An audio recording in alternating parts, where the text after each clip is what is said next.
Se ser professor no modelo presencial já não é nem um pouco fácil, no modelo remoto as coisas são ainda mais complexas. Nesse vídeo eu vou compartilhar os maiores desafios de dar aula online.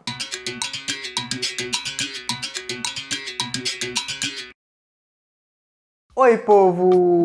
Muito que bem, muito prazer. Eu me chamo Robert Marley e esse é mais um vídeo do canal.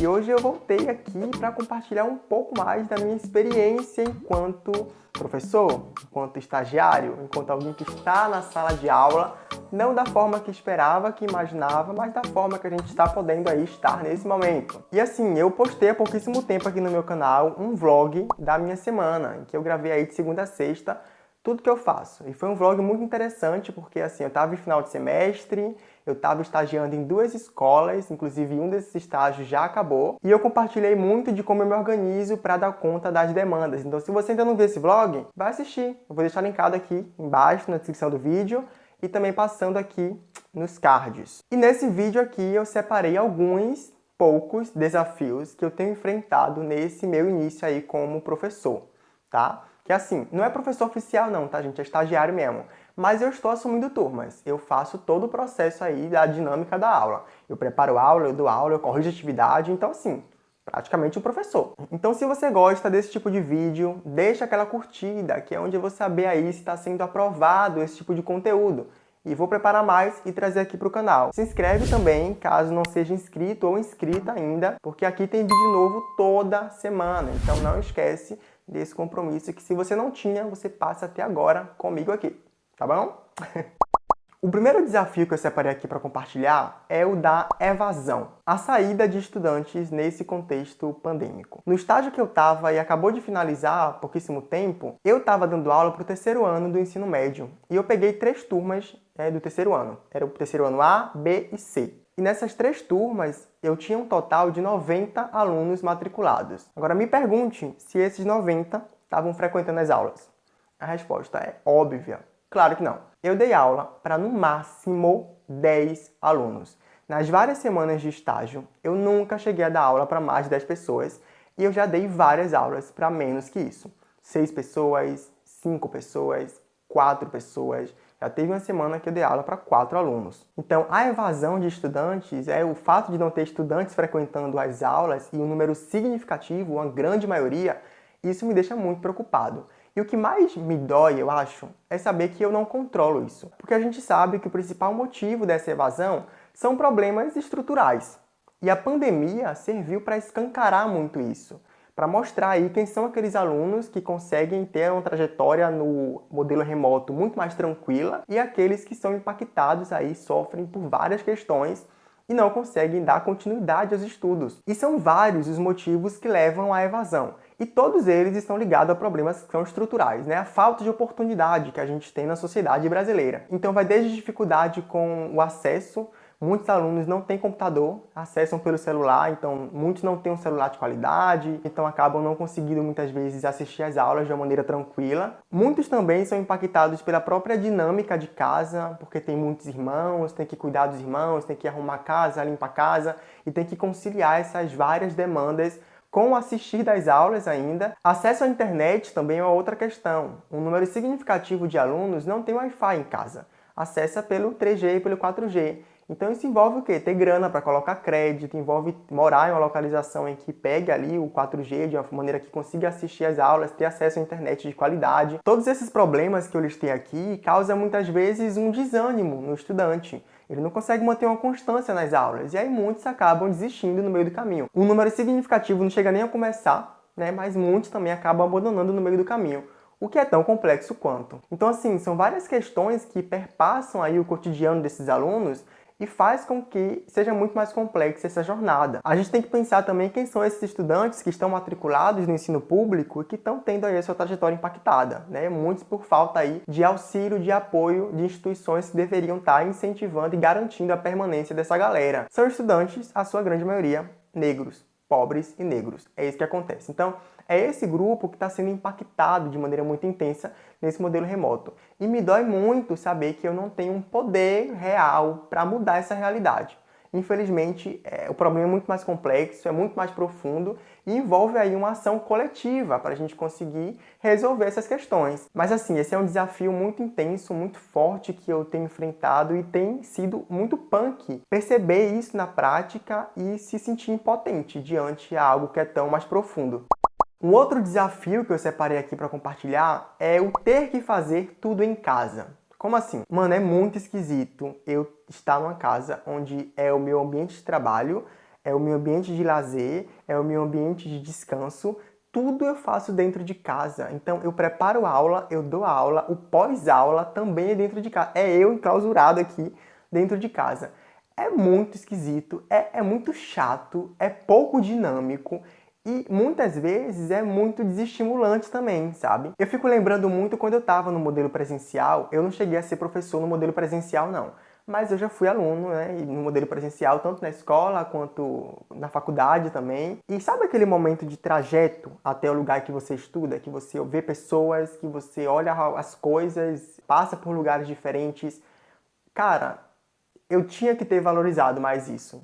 Faz muita falta. Porque agora, nesse contexto pandêmico, a gente dentro de casa, o que rola é que é sempre muito do mesmo. E isso é um desafio real, né? Ter que estar bem ali com saúde mental em dias, quase nunca tá, para tornar a coisa o menos chata possível, né? Esse é um desafio que eu tenho enfrentado nesse contexto aí de ser professor no modelo remoto.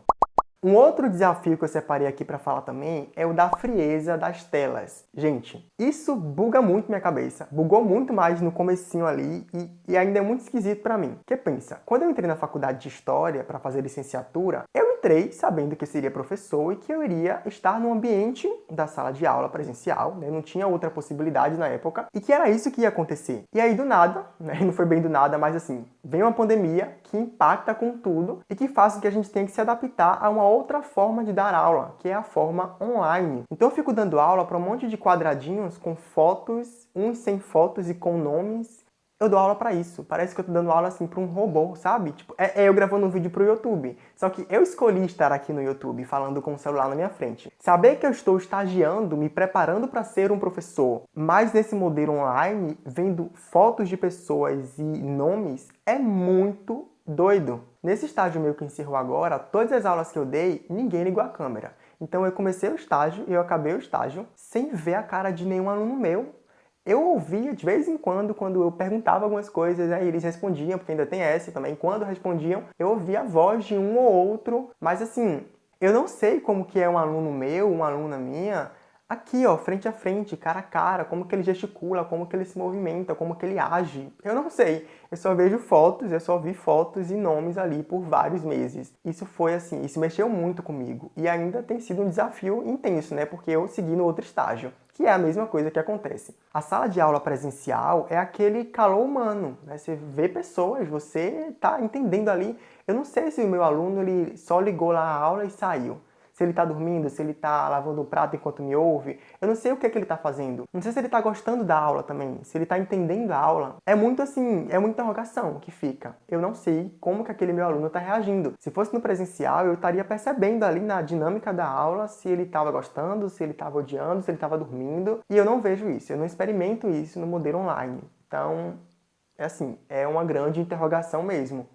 E o último que eu separei aqui para compartilhar foi o ficar pensando em formas de dinamizar a aula. Esse aqui não é necessariamente ruim, né? Mas é um desafio que eu tenho enfrentado. Toda vez que acaba uma aula, eu já começo a pensar ali na próxima aula. O que é que eu vou fazer para tornar aquela outra aula dinâmica, para puxar o aluno mais para interagir comigo, para lançar questões. A minha mente não para de funcionar. Eu fico sempre tentando perceber formas diversas de tornar a aula muito mais dinâmica. Que é o seguinte, né? No modelo online, a gente tem que adaptar a maneira com que a gente expõe o conteúdo. Não dá para ser a mesma coisa da mesma forma que seria no modelo presencial. E aí eu fico pensando muito nisso. Uma aula que eu já dei com slide, na outra eu quero fazer algo diferente. Eu fico estudando plataformas diferentes para trazer um jogo interativo, trazer um quiz, uma coisa assim para tornar a coisa o mais dinâmico possível, sabe? Porque é isso, ou é muito disso, que vai fazer com que aquele aluno se prenda um pouco mais na minha aula, né? E aí, de novo, eu reitero, isso não é necessariamente ruim, mas é um desafio que eu tenho aí tentado entender como que eu lido da melhor forma sem ficar também surtando com isso, né? Eu não posso me culpar por uma aula que não rola muita dinâmica, Porque assim, eu sou humano, não consigo ser perfeito, estou aqui tentando melhorar. E é isso que eu faço. Toda aula ali, não é à toa que eu fico pensando muito, né? Tento pensar em várias formas para tornar a coisa o mais dinâmica, diversa, plural, possível. Nem sempre dá certo, e por várias questões, né? Talvez a maior questão seja o fato de eu estar dando aula para uma tela e não para pessoas aí fisicamente, para olhar na cara, olhar no olho, saber o que tá achando. Isso é punk. Bom, gente, então é um pouco disso, tá? É isso que eu vim aqui compartilhar com vocês hoje, pra gente pensar alguns poucos desafios que existe aí da aula online, né? Teriam vários outros que eu poderia listar, e eu posso trazer mais vídeos para o canal com esse formato, pensando aí, compartilhando um pouco dessa minha experiência nova, recente aí com a docência, com o ser professor. Tem sido desafiante, mas também é muito legal. Tem muitas coisas boas, positivas, que eu poderia trazer aqui também, mas o propósito desse vídeo não foi esse. Quem sabe no próximo aí eu posso estar pensando mais, trazer o lado positivo, o lado bacana de dar aula. Apesar de ser bem difícil, né, o contexto não é um contexto que a gente esperava, que a gente queria, tem muita coisa boa que rola também nesse processo aí. A gente tem que ficar catando as pequenas alegrias do ensino remoto, que existem. São pequenas, são rápidas, mas elas existem. Tá bom? Então deixa aqui nos comentários se você gostou desse vídeo, se você quer mais vídeo com esse formato, e compartilhando uma da minha experiência como estagiário, como professor, que eu posso trazer mais aqui pro canal. E não esquece de curtir o vídeo e se inscrever no canal também, tá? Me ajuda aqui a crescer na plataforma, eu tô postando um vídeo aí há alguns meses aqui no YouTube já, e tá sendo muito legal essa jornada. Se inscreve aí para fazer parte da minha comunidade e a gente crescer muito, muito mais. Bom, eu fico por aqui, um grande beijo e até o próximo vídeo.